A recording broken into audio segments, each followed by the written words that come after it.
السلام عليكم ورحمة الله وبركاته. اهلا بيكم في فيديو جديد من فيديوهاتي. النهاردة ان شاء الله هنعمل مقارنة قوية جدا بين كارت وابليكيشن يلا ومحفظة فودافون كاش. كنا الفيديو اللي فات عملنا مقارنة قوية جدا ما بين كارت وابليكيشن يلا وما بين كارت ومحفظة تيلدا. النهاردة ان شاء الله هنشرح باستفاضة قوية كارت يلا ومحفظة فودافون كاش. تعالوا بينا.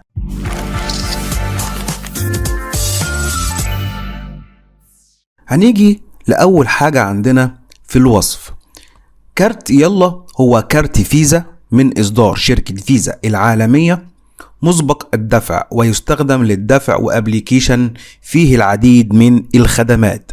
أما فودافون كاش هي محفظة إلكترونية مربوطة برقم تليفون وابليكيشن فيه العديد من الخدمات. اول مقارنة ما بين الاتنين ان كارت يلا يعني غير مربوط برقم تليفون واي رقم تليفون يتربط بيه، اما محفظة فودافون كاش هي لازم تتربط برقم تليفون فودافون. اما من الفروع، كارت يلا انت تقدر تستخرجه من 4300 فرع بريد على مستوى جمهورية مصر العربية، اما فودافون كاش 120 فرع بس. طبعا يعني اختلاف قوي جدا، واللي يكسب في موضوع الفروع ده هو كارت يلا. اما من حيث اماكن الفروع، طبعا كارت يلا متعاقد مع فروع البريد المصري وتقدر تجيبه من كل محافظات مصر، اما فودافون كاش برضو متغطية في كل محافظات مصر. طيب الابليكيشن من غير ما تروح اي فرع تقدر تنزله من على متجر جوجل بلاي او الاب ستور للايفون، اما فودافون كاش لا، لازم تروح الفرع. طبعا هنا اللي يكسب كارت يلا. اما من حيث الحصول على الكارت واستخدامه بدون الابليكيشن، يعني انت لو اصدرت الكارت بتاعك ومش عايز تربطه بالابليكيشن وتقدر تتعامل بيه، فكارت يلا هنا تقدر تعمل بيه كل الموضوع ده. اما محفظة فودافون كاش لازم تكون منزل المحفظة بتاعتهم من على جوجل بلاي او الاب ستور. طبعا اللي يكسب هنا برضو يلا. اما من حيث رقم الموبايل المربوط بالحساب، هو كارت يلا تقدر تربطه بأي رقم، أما فودافون لا، لازم نفس الرقم ويكون فودافون. طيب من حيث شغال على الداتا أو الواي فاي، فطبعا ابليكيشن يلا تقدر تشغله من على طريق الداتا بتاعتك أو الواي فاي، أما هنا في فودافون كاش لازم تفتح الداتا وبنفس الرقم بتاعك. طبعا اللي يكسب هنا يلا. طيب يمكن حسابات متعددة أو محافظ أخرى تتربط بنفس الرقم؟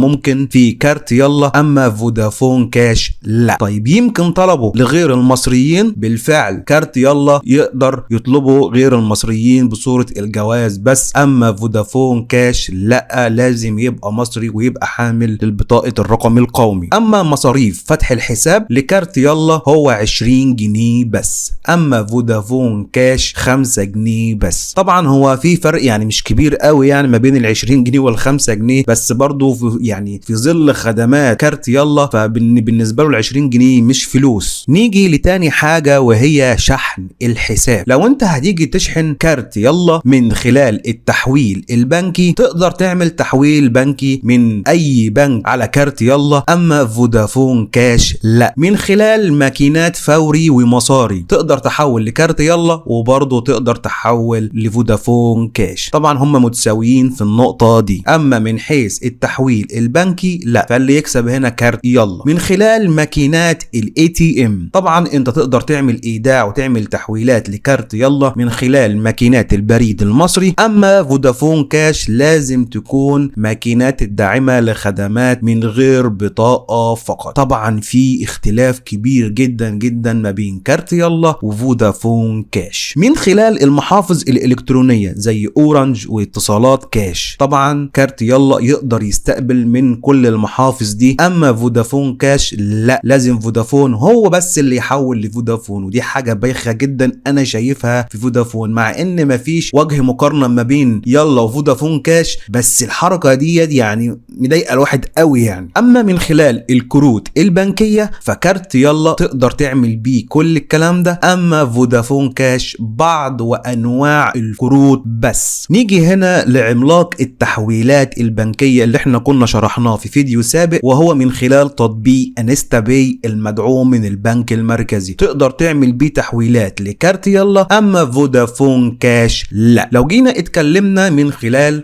الشراء اونلاين من خلال المتاجر العالمية زي امازون وزي جوميا وزي نون وغيرها، فكارت يلا هو تقدر تعمل بيه كل الكلام ده. اما فودافون كاش مواقع محدودة وداخل مصر بس. اما كارت يلا تقدر تستخدمه في جميع المواقع العالمية لانه من اصدار شركة فيزا. اما من حيث شراء من المحلات التجارية داخل مصر، كارت يلا طبعا تقدر تعمل بيه كل عمليات الشراء. اما فودافون برضو من خلال محلات محدودة بس. طيب لو جينا سحبنا من الاي تي ام بكارت يلا، تقدر تعمل بيه اي سحب، عملية سحب من خلال اي اي تي ام. اما فودافون كاش برضو من خلال الماكينات الداعمة لفودافون وغير بطاقات الفودافون. طبعا دي حاجة بايخة جدا برضو من الفودافون كاش، مع ان شركة فودافون كاش يعني لو جينا اتكلمنا عن حجم الاستثمارات بتاعها بمقارنة بيلا، طبعا مفيش نسبة وتناسب، لكن كارت يلا بصراحة نازل بقوة وشراسة، فعامل شغل قوي جدا جدا جدا جدا. لو جينا قلنا نستخدم الاستخدام خارج مصر، فانت تقدر ببطاقة يلا تستخدمها خارج الحدود المصرية، يعني في اي دولة اوروبية او اي دولة عربية. اما فودافون كاش لا، السحب من الاي تي ام خارج مصر تقدر تعمل عمليات سحب من كارت يلا، اما فودافون كاش لا. ونيجي لاهم حاجة واللي احنا كلنا كنا بندور عليها، وهي السحب من الباي بال. تقدر تربطه كارت يلا وتسحب من خلال عن طريق الباي بال، اما فودافون لا. طيب لو جينا نعمل المكافآت على الاستخدام، لو انا بستخدم كارت يلا مثلا، لو انت بتمون في بنزيمة، بتشتري حاجة من المتاجر المصرية او شراء الاونلاين، بتقدر تاخد مكافآت وهي الوين عن طريق الابليكيشن، اما فودافون كاش لا. طيب لو جينا اتكلمنا على حدود السحب والايداع، الحد الاقصى للمعاملة الواحدة في كارت يلا لا يوجد، يعني انت من كارت يلا تقدر تعمل بيه اكتر من معاملة. اما فودافون كاش لازم في حدود 6000 جنيه. اما من حيث الحد السحب يوميا من خلال الاي تي ام 10000 جنيه في كارت يلا،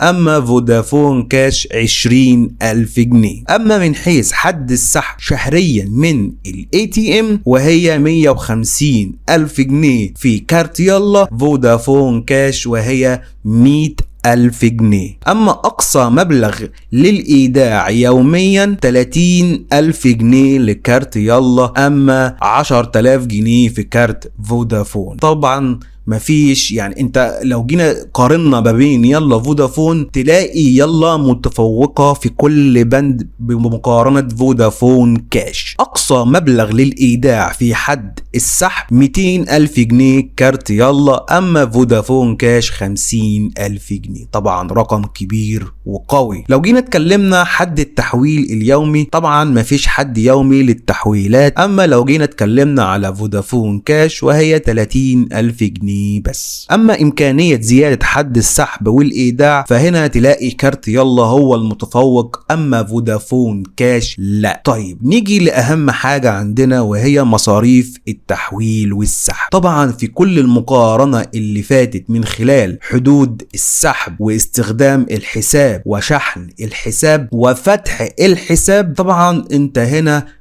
يعني كارت يلا متفوق وباجتياح. نيجي نشوف بقى اهم حاجة وهي كل الناس اللي بتاخد بالها منها، وهي مصاريف التحويل والسحب. لو جينا اتكلمنا على السحب من ATM، تلاقيها مجانا من خلال ماكينات البريد المصري، اما 5 جنيه لغير ماكينات البريد، يعني من اي مكنة بنك مصر، CIB، QNB، HSBC، اي مكنة تقدر تسحب من خلالها في حدود المعاملة بتاعتك 5 جنيه بس. اما فودافون كاش 1% عمولة ولفترة محدودة. يعني انت بص، يعني مفيش يعني انت تلاقي كارت يلا متفوق باجتياح. طبعا اصلا مصاريف ال5 جنيه اللي هو فرضها عليك كارت يلا دي اصلا موجودة في الحسابات البنكية بتاعتك. لو انت بتستخدم غير البنك بتاعك بيتخصم منك ال5 جنيه. فدي انا شايفها برضو مش حاجة برضو ان انت يعني في وجه اختلاف، فهي يعتبر كارت يلا هو كارت بنكي بس من غير حساب. اما التحويل لكل بطاقات فيزا طبعا تقدر تعمل كل ده من خلال كارت يلا، اما فودافون كاش لا. اما مصاريف التحويل 1% عمولة بس. اما تيجي بقى تتكلم عن فودافون كاش 1 جنيه لعملاء فودافون و0.5% لغير عملاء فودافون. طبعا المقارنة باينة خالص من اول ما اتكلمنا من اول الفيديو، مفيش وجه مقارنة بين كارت يلا وفودافون كاش. يا رب تفضل يلا يعني قوية كده على طول، ويكفي ان هي شركة مصرية خالصة بنسبة 100%. يا رب تقدر تقدم لنا اكتر واكتر. وانا شايف من وجهة نظري الشخصية ان يلا من اهم انجازات البريد المصري، ويا رب تفضل كده على طول. لو عجبك الفيديو ما تنساش تدعمني بلايك وسبسكرايب وشير للفيديو، علشان ده بيدعمنا كتير في الفيديوهات اللي جاية. ولو عاوز تتفرج على الفيديو السابق مقارنة قوية ما بين كارت يلا وبين كارت تيلدا، هتلاقي المقارنة في اسفل وصف الفيديو. دمتم في امان الله، والسلام عليكم ورحمة الله وبركاته.